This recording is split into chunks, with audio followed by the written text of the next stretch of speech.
নমস্কার বন্ধুরা, চলে এসেছি এবার দেওঘর সফরের তৃতীয় দিনের ভিডিও নিয়ে।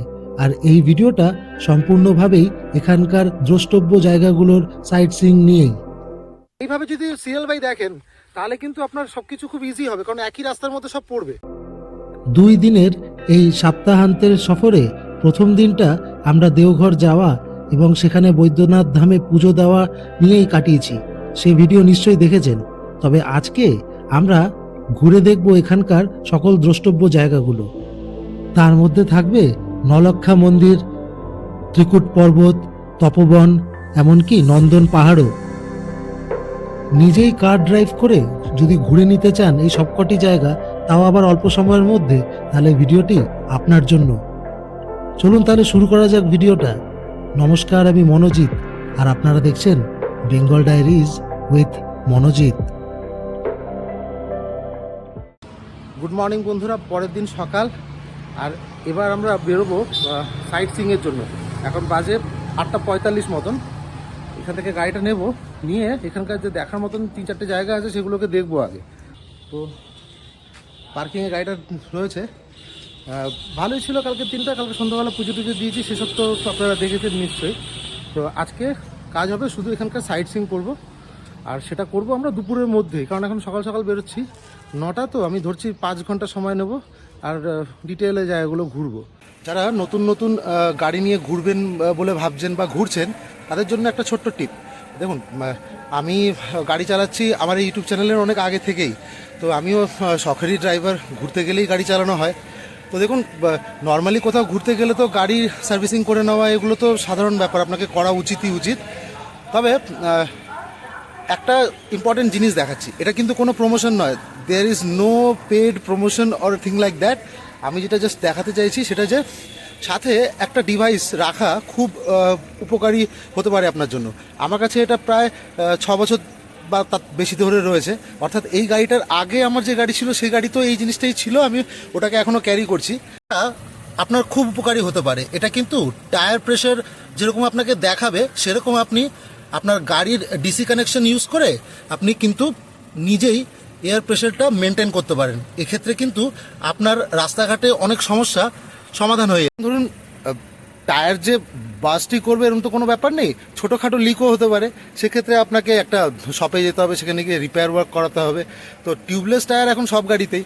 তো এটা যদি সাথে রাখেন, এতে সুবিধা কী হয়, ছোটোখাটো লিক নিয়েও আপনি সকালবেলা এটা দিয়ে পাম্প দিয়ে দিলেন আর প্রেশারটা মেনটেন হয়ে গেল, আপনি সারাদিন ঘুরে ফিরে বাড়ি চলে যেতে পারবেন, তারপর গিয়ে কাজ করাতে পারবেন। তো রাস্তাঘাটে আপনাকে কিন্তু অনেক কনফিডেন্স যোগাবে এই জিনিসটা।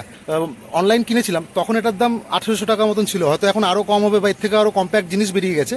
এটাতে একটা টর্চ লাইটও আছে এক্সট্রা, আর গাড়ির ব্যাটারি থেকেই পাওয়ার নিয়ে বা টায়ার প্রেশারটা মেনটেন করে। কানেক্ট করেছি, গাড়ির ইঞ্জিন স্টার্ট করে টায়ারের যে নজেল তাতে এটা কানেক্ট করে দিয়েছি। আর এখন দেখুন, আমার সামনের প্রেশার যেখানে 36 থাকার কথা, সেটা রয়েছে মাত্র 25। তো এই ধরনের সিচুয়েশনে কিন্তু সমস্যায় পড়তে পারতাম। তবে এই যে সকাল সকাল গাড়িটা পরিষ্কার করার সাথে সাথে এই টায়ার প্রেশারটা মেনটেন করে নিচ্ছি। তো একটা ছোট্ট টিপ রইল, যে কোনো ট্রিপ শুরু করার আগে বা ট্রিপে গিয়েও পরের দিন আপনি সাইট সিইং করবেন, যেরকম আমরা করব এখন, তো তার আগেও কিন্তু এটা কিন্তু ইম্পর্টেন্ট জিনিস। এছাড়া স্টেপনি ফেপনি তো থাকবেই, যে যদি টায়ার চেঞ্জ করতে হয় সেই টেকনিক তো জেনে রাখাটা খুবই উচিত।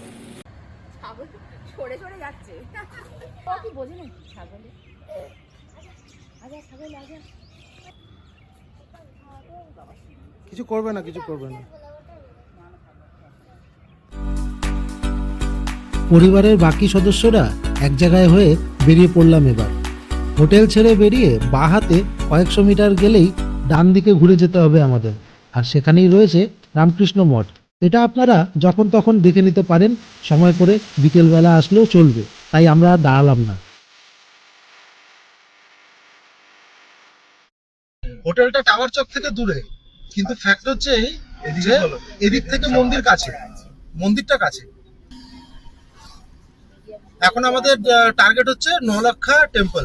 সবার আগে আমাদের হোটেল থেকে 5 কিলোমিটার দেখাচ্ছে, নলক্ষা টেম্পলে যাব। যাওয়ার পথে যদি খাবারের দোকান পাই ভালো, খেয়ে নেব। সামনের মোড় থেকে ডান দিকে ঘুরে সোজা গেলেই পড়বে টাওয়ার চক। আর সকাল সকাল হওয়ায় যানজট একদম নেই বললেই চলে, টাওয়ার চক একদম ফাঁকাই। টাওয়ার চক পার করে এগিয়ে চললাম আর খুব তাড়াতাড়ি অল্প সময়ের মধ্যেই পৌঁছে গেলাম আমরা নলক্ষা টেম্পলের সামনে। এটি রাস্তার ডান দিকে পড়বে।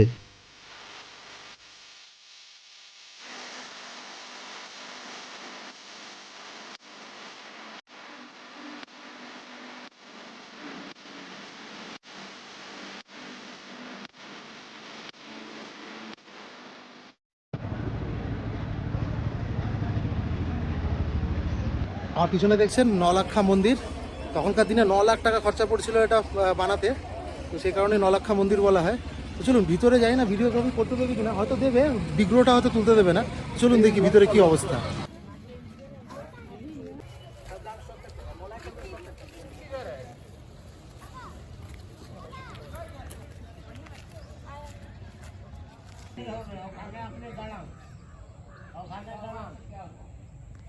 রাধাকৃষ্ণের এই মন্দিরটি 1940 সালে বিখ্যাত সাধক বলানন্দ ব্রহ্মচারীর পরামর্শে কলকাতার পাথুরিয়া ঘাটার রানী চারুশীলা নির্মাণ করেছিলেন। এই মন্দিরটি তৈরির জন্য 9 লক্ষ টাকা লেগেছিল সে সময়, সে কারণেই এই নামকরণ। মন্দিরটির স্থাপত্য শৈল অনেকটা কলকাতার বেলুড় মঠের মতন। এখানে জানিয়ে রাখি, গাড়ি নিয়ে আসলে এর বাইরে 20 টাকা দিয়ে গাড়ি পার্ক করতে হয়। জায়গাটা বেশ ভালো, এখানে বাইরে জুতো রাখার জায়গা আছে, 10 টাকা দিয়ে রেখে ঢুকে যান। মানে 10 টাকা বলতে আমরা যে 3 জন ঢুকলাম, বাবা ঢোকেনি, তো 3 জন ঢুকলাম, তো 3 জনের জন্য 10 টাকায় হয়ে গেল। আর এই মন্দির বেশ দারুণ মেনটেন করা হয়েছে মন্দিরটা। পুজো টুজো হয়, তবে বিগ্রহের ছবি তোলা যাবে না, দেখাতে পারলাম না। এবার নেক্সট দেখছি তপবনের দিকে যাবো, তবে তার আগে একটু খাওয়া দাওয়া করতে হবে, কারণ টাইম হচ্ছে, টিফিনটা করে ফেলতে হবে। নলাক্ষা মন্দির দেখে বেরিয়ে গেছি আমরা। মন্দির থেকে বেরিয়ে ডান হাতের রাস্তাটা নিলাম, অর্থাৎ মন্দির থেকে বেরিয়ে ডান দিকে ঘুরে সোজা চলছি। গুগল ম্যাপ বলছে 6 কিলোমিটার রাস্তা এখান থেকে, আর 13-14 মিনিট মতন লাগার কথা। রাস্তা ভালো, পৌঁছে যাবো তপবন হিলে। তপবন হিলটা দেখে ওখান থেকে যাব ত্রিকুট পাহাড়ে। এটা কিন্তু একটা পারফেক্ট অর্ডার, এই অর্ডারেই দেখবেন। যদি আপনার মন্দিরে পুজো দেওয়া হয়ে গিয়ে থাকে তাহলে আসুন নলাক্ষা মন্দিরটা আগে দেখুন, দেখে চলে যান তপবন হিলে, তারপর চলে যান আপনি ত্রিকুট পাহাড়ে, আর বাসুকিনাথ টেম্পল দেখুন। একসাথে আপনার এই একই রোডের উপরেই সবকিছু পড়বে। আর গুগল ম্যাপসে সুন্দরভাবে সব ডিরেকশনগুলো রয়েছে, দেখে দেখে চলে যেতে পারবেন, কোনো সমস্যা হবে না। তবে হ্যাঁ, এই অর্ডারে দেখলে আপনি পরপর সবকটা খুব সুন্দরভাবে দেখে নিতে পারবেন কয়েক ঘন্টার মধ্যে। এখানে খাবার দোকান ছিল, কথা বলছি বলে আমি আর দাঁড়াতে বললাম। খাবার তো এখানেও আছে, এখানেও আছে, খাবি? তাহলে একটু এগিয়ে নিস, একটু এগিয়ে দাঁড় করে দাঁড়া, ওইখানে দাঁড় করে দিয়ে আসি। নলাক্ষা টেম্পল থেকে বেরিয়ে ডানাতে যখন সোজা চলতে লাগলাম, কিছু দূর আসার পর বাঁদিকে একটা টার্ন আছে, সেই মুখে খাবার দাবারের দোকান আছে, যেখানে টিফিনটা করতে হবে।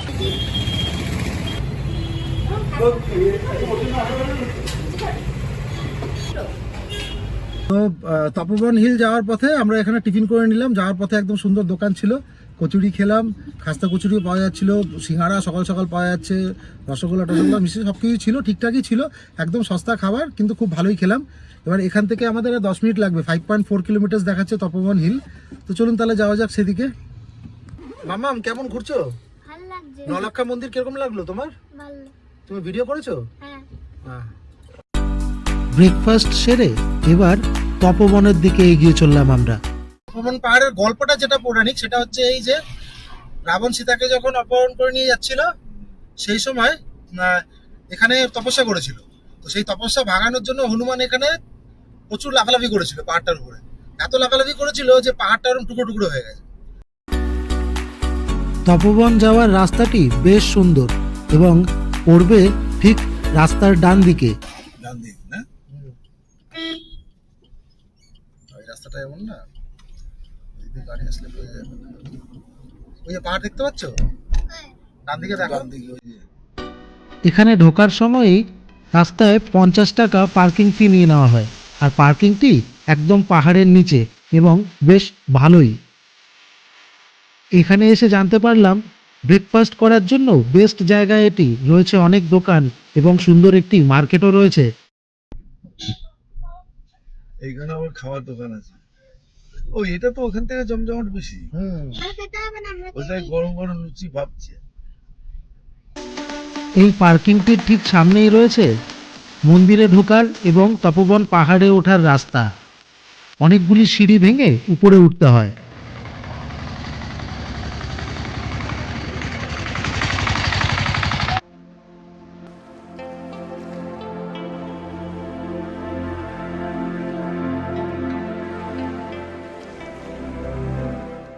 ঢোকার সময় 50 টাকা চার্জ নেবে, তার ভিতরে পার্কিংটা ভালো।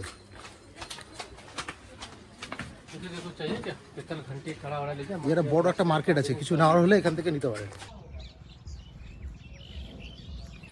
তপবন হিল যারা আমার মতো 90s-এর কিডস, যারা অর্থাৎ যারা 90-এর দশকে ছোট ছিলাম, তারা হয়তো সবাই রিলেট করবো ব্যাপারটার সাথে।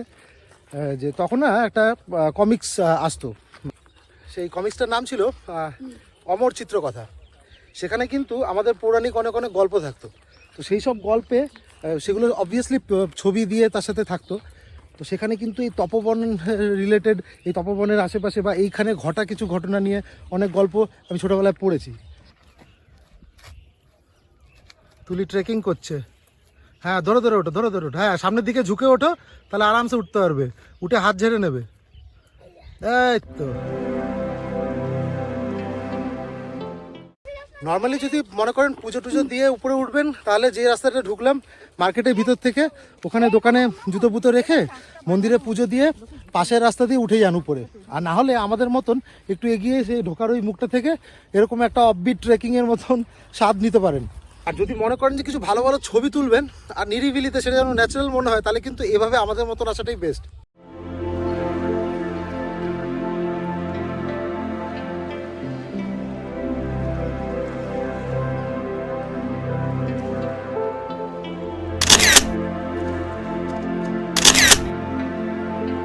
আশপাশটা দেখলে বোঝা যাচ্ছে লাস্ট মান্থ এখানে প্রচুর পিকনিক হয়েছে। এই দেখুন চারিদিকে খাবার দাবারে সব প্লাস্টিক পড়ে আছে। হ্যাঁ, এগুলো পরিষ্কার হয়ে গেলে ব্যাপারটা হয়তো আরো ভালো লাগবে।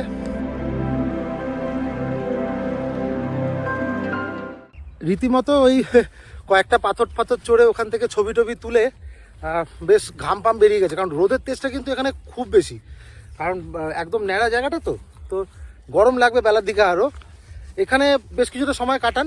যদি মনে করেন যেরকম বললাম, যদি পুজো দিতে চান তাহলে মন্দিরে পুজো দিন। যদি মনে করেন একদম উপরে মন্দিরে যাবেন, সে যেতে পারেন। পুরো দেওঘরটা ওখান থেকে দেখা যায়। কিন্তু যেহেতু ফ্যামিলি নিয়ে, বাচ্চা নিয়ে অতটা চাপ নেব না, যতটা পেরেছি ঘুরেছি। আর এখান থেকে আমরা যাব ত্রিকুট পর্বত।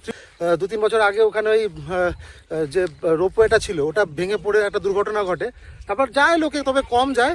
হ্যাঁ, ওখানে যদি যান গাইড ফাইড নিয়ে ঘুরতে পারেন। ওই জায়গাটা খুব ভালো, দেখাবো আপনাদের। তো মোট কথা জায়গাটা বেশ ফটোজেনিক। এখানে প্রচুর পিকনিক হয়, আর হয়েওছে এবার বুঝলাম। তো চলুন দেখি পার্কিংয়ের দিকে যাই। এখান থেকে নেক্সট স্টপ হবে ত্রিকুট পর্বত। এইভাবে যদি সিরিয়াল বাই দেখেন, তাহলে কিন্তু আপনার সব কিছু খুব ইজি হবে, কারণ একই রাস্তার মধ্যে সব পড়বে। আর ফেরার সময় আমরা যখন হোটেলে যাব, আমাদের হোটেলের খুব কাছে হচ্ছে গিয়ে নন্দন পাহাড়। তো সেখানে একটা অ্যামিউজমেন্ট পার্ক টাইপের রয়েছে বাচ্চাদের জন্য উপরে। তো ওটাতে যাব, ওটাতে কারণ মেয়েকে ওখানে চড়াতে হবে কিছু রাইড। তো চলুন তাহলে আমরা এগোই। প্রকৃতির কোলে একটি অসাধারণ জায়গা এটি। তবে হ্যাঁ, পিকনিক করার পর এই জায়গাটি পরিষ্কার করা হয়নি, যে এটি দেখে একটু খারাপই লাগলো। পরিষ্কার থাকলে জায়গাটি হয়তো আরো বেশি মুগ্ধ করতো আমাদের। এখান থেকে আমরা এবার এগিয়ে যাব ত্রিকুট পর্বতের দিকে। এবার এখান থেকে যাব ত্রিকুট পাহাড়। এখান থেকে 14 কিলোমিটার মতন, আধ ঘন্টা খানেক সময় দেখাচ্ছে। তার আগেই হয়তো পৌঁছে যাব। তো চলুন তাহলে এবার ত্রিকুট পর্বতের দিকে যাই। এখান থেকে বেরিয়ে আমাদের ঘুরে যেতে হবে ডান দিকে, অর্থাৎ যে রাস্তা দিয়ে এসেছিলাম সেই রাস্তা দিয়েই সোজা যাব আমরা। তপবন পর্বত থেকে বেরিয়ে আমাদের কিন্তু ডান দিকে যেতে হবে। যেরকম বলেছিলাম যে আমাদের রাস্তাতেই সবকিছু পড়বে। অর্থাৎ আমরা এখন পর্যন্ত হোটেল থেকে বেরিয়ে এই রাস্তাতে আস্তে আস্তে প্রথমে ডান দিকে দেখেছি নলক্ষা মন্দির, তারপরে এসেছি তপবন পর্বতে। আবার এখান থেকে বেরিয়ে আবার ডান দিক নিলাম, অর্থাৎ আমরা সেই আগের রাস্তাতেই সোজা চলছি। আর এখান থেকে 14 কিলোমিটার মতন গেলে ত্রিকুট পর্বত।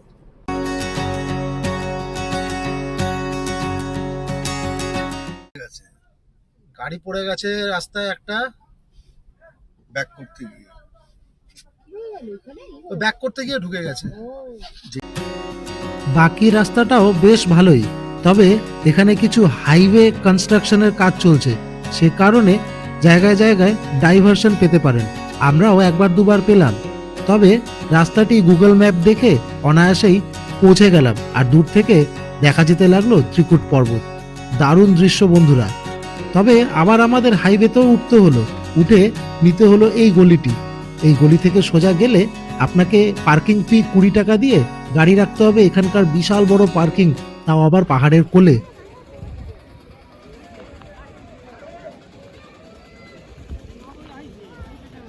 आ भैया जा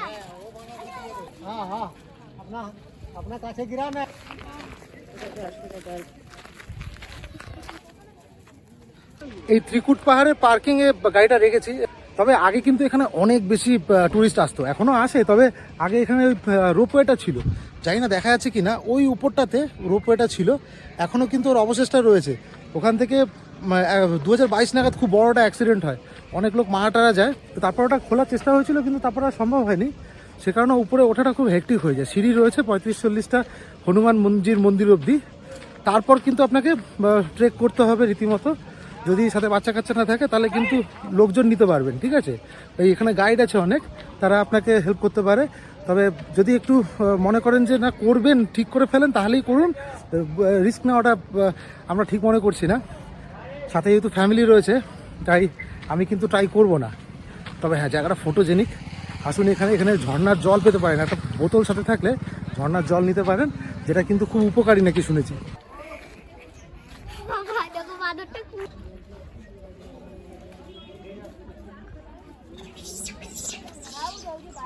কুরকুরে নিয়ে কাড়াকাড়ি করছে এবার দুজনে।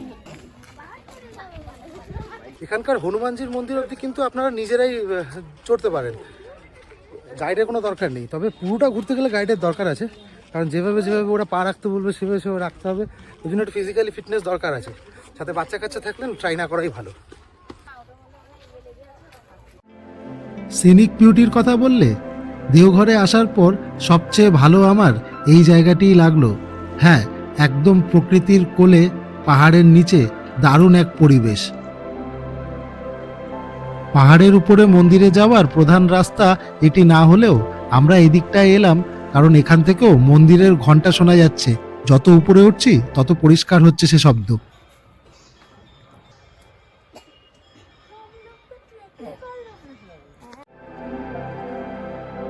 আপনি চাইলে এখান থেকেও উঠে যেতে পারেন উপরের মন্দিরে। মন্দির একদম কাছেই এখান থেকে। তবে আমরা বেশি গেলাম না, কারণ সাথে বাচ্চা রয়েছে আর আমাদের ফিরেও যেতে হবে। বেরিয়ে পড়লাম। আমার মেয়ে উতলা হয়ে উঠছে নন্দন পাহাড়ে গিয়ে সেখানকার রাইডগুলো চড়বে বলে। তাই ফিরে এলাম আমাদের হোটেলের কাছে আর পৌঁছে গেলাম একদম নন্দন পাহাড়ের কাছে। চলে এসেছি নন্দন পাহাড়ে। এখানে উপরে একটা অ্যামিউজমেন্ট পার্ক টাইপের আছে, বাচ্চাদের রাইড ফাইড আছে অনেক। তো মেয়েকে একটু চড়াতে নিয়ে এসেছি।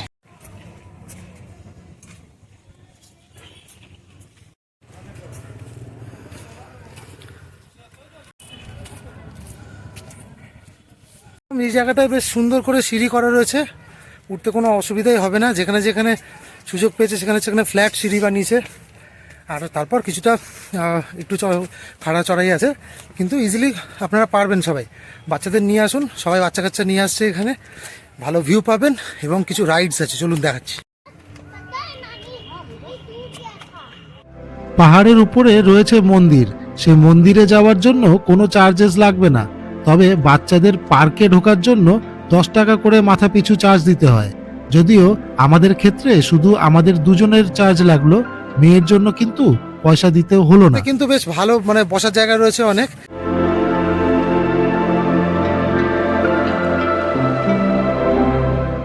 পাহাড়ের উপরের এই পার্কটাতে ঢুকেছি। এখানে কিন্তু বাচ্চাদের জন্য কিছু রাইড ফাইড আছে, সেগুলোর জন্যই এসেছি। 10 টাকা করে টিকিট। এখন দুপুর প্রায় 2টো বাজে। এই জায়গায় আসার জন্য বেস্ট টাইম হচ্ছে বিকেল 4টে, কারণ তখন রোদের তেজ অনেকটাই কম থাকে। আর এই জায়গাটা অসাধারণ। এখান থেকে সম্পূর্ণ দেওঘর সিটিটা খুব ভালো মতন দেখা যায় বন্ধুরা।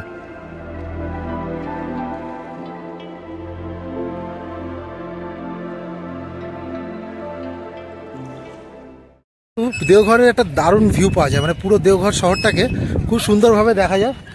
আশেপাশে অনেকগুলো রাইড আছে। ওই দিকটায় দেখতে পাচ্ছেন, ওই মেলায় ফেলায় যেরকম চড়ে না নৌকোর মতন, ওগুলো রয়েছে। কিছু রাইডস আছে, নেই তা না, তবে সব কিছু যে অ্যাক্টিভ আছে তা নয়, কারণ ওগুলোতে নেই কেউ লোক যা দেখতে পাচ্ছি। তো যাই হোক, বেসিক পার্কের থেকে একটু ভালো উপরে ক্যান্টিন আছে দেখতে পাচ্ছি, ওটা একদম এই পাহাড়ের হাইয়েস্ট পয়েন্ট ওটা। তো সব মিলিয়ে এখানে নন্দন পাহাড় ঠিক আমাদের হোটেলের খুব কাছে, তো এটা একটা ভালো লোকেশন। সাথে কচি কাঁচা থাকলে অবশ্যই আসুন, এই জায়গাটা এক্সপ্লোর করুন, বাচ্চারা খুব আনন্দ পাবে এখানে। আমরা যে এখন এসে দুপুরে, এই সময়টা না আসাই ভালো, কারণ রোদের তেজ আছে খুব। পারলে এদিকটা বিকেল 4-5 নাগাদ আসুন, আলোটা পড়ে গিয়ে থাকবে, আর দারুণ একটা ভিউ পাবেন সম্পূর্ণ সিটিটার। দেখানোর চেষ্টা করছি, দেখুন।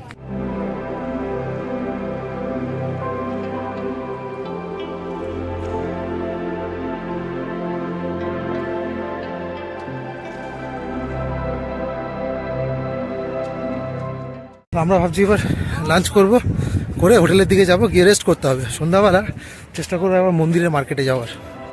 এখান থেকে আমাদের হোটেল একদমই কাছে এবং হোটেলের কয়েকশো মিটার আগেই রয়েছে এই রেস্টুরেন্টটি, গার্ডেন অফ স্পাইস।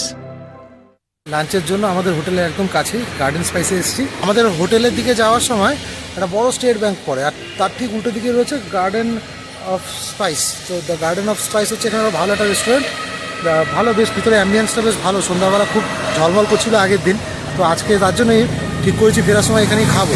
তো এখানে চিকেন হান্ডি অর্ডার করেছি, আর স্টিমড রাইস, ডাল তড়কা, আলু ভুজিয়া, আর তার সাথে চিকেন হান্ডি। জানেনই তো ঝাড়খণ্ড বিহারের হান্ডি চিকেন খুব পপুলার হয়, তো দেখবো এটা কীরকম, টেস্ট করবো। তড়কার ডাল আছে, এখানে আলু ভাজা আছে, আর স্টিমড রাইস আছে, আর আছে হান্ডি চিকেন। দেখা যাক খেয়ে দিয়ে কীরকম বাড়ায়। সারাদিন ঘোরাঘুরির পর লাঞ্চটা কিন্তু বেশ ভালোই হলো। মানতে বাধ্য হচ্ছি, এই দেওঘর সফরের সবচেয়ে ভালো খাবার দাবার আমরা এখানেই খেলাম। আর এর সাথে সাথেই শেষ হলো আমাদের দুদিনের দেওঘর সফর। চেষ্টা করেছি সব রকম ইনফরমেশন আপনাদের দেওয়ার, যাতে আপনারাও নিজেদের মতন করে গাড়ি নিয়ে ঘুরে দেখে নিতে পারেন পুরোটাই, আর কোনো রকম ঝঞ্ঝাট ছাড়াই। কেমন লেগেছে আপনাদের ভিডিওটা, এটা কমেন্টে অবশ্যই জানাবেন। ভালো লাগলে লাইক, শেয়ার এবং সাবস্ক্রাইব করুন, যাতে আগামী দিনে আরও এরকম অনেক ভালো ভালো ভিডিও আপনাদের উপহার দিতে পারি। আজ এখানেই শেষ করছি ভিডিওটা, দেখা হবে পরের ভিডিওয়।